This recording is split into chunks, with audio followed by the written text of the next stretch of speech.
Horse racing is a huge factor in Australia, which explains why the country generated the richest race on turf, the Everest, worth over $10 million.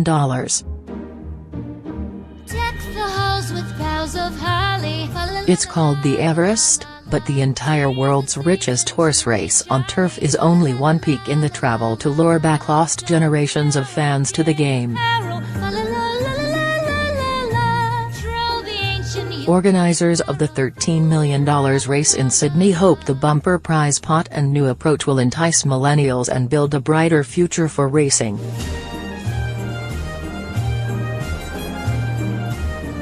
The Everest was inspired by Florida's Pegasus World Cup, the richest race in the world, which also began in 2017 with an initial prize pot of $12 million, since up to $16 million.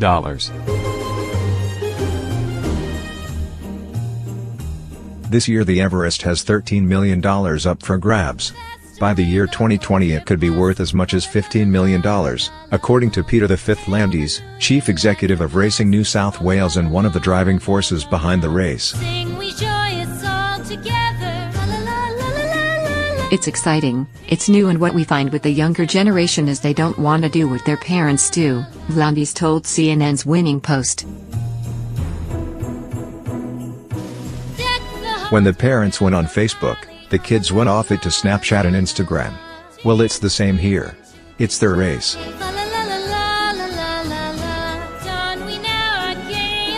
The Everest is their generational race, it's the one they can engage in, and we still get the parents, but really it's designed for the under 35s. Read, Thunder Snow seals $10 million to buy World Cup success.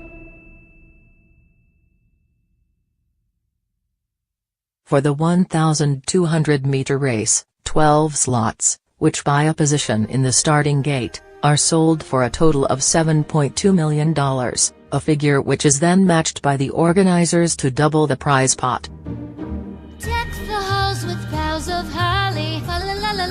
These slot owners can then either decide to race their own horse or strike deals with horse owners to rent their horse and then divide any potential winnings.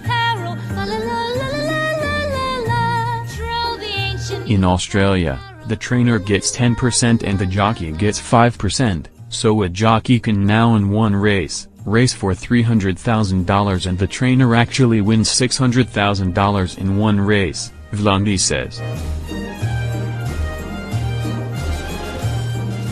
That's a very big earn considering our minimum wage here in Australia is $70,000 a year.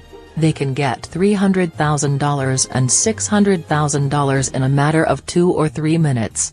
In the scale of things it's very big. Vlandis is acutely aware of the challenges he faces to make the sport more millennial-friendly, but the inaugural Everest race gives him cause for optimism. Some 74% of the audience that attended the event at Randwick was under 35 and 61% had never been to the race course before. We want to keep innovating. If you don't innovate you perish, he says. If you stay complacent and think people will come, they won't.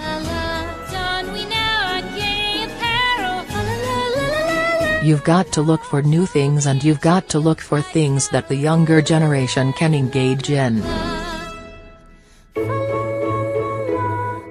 I think racing right around the world, not just Australia, has missed 1 or 2 generations and we don't want to be making that same mistake again.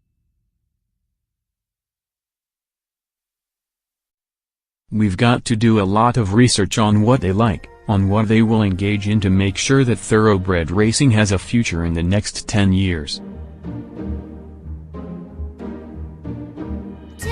The Everest is now the richest race in Australia, far outstripping the prestigious Melbourne Cup, but Vlandis is setting his sights even higher. We're happy to have the richest race on turf, and if, one day, it's the richest race in the world, then we'll be happy with that as well, he said.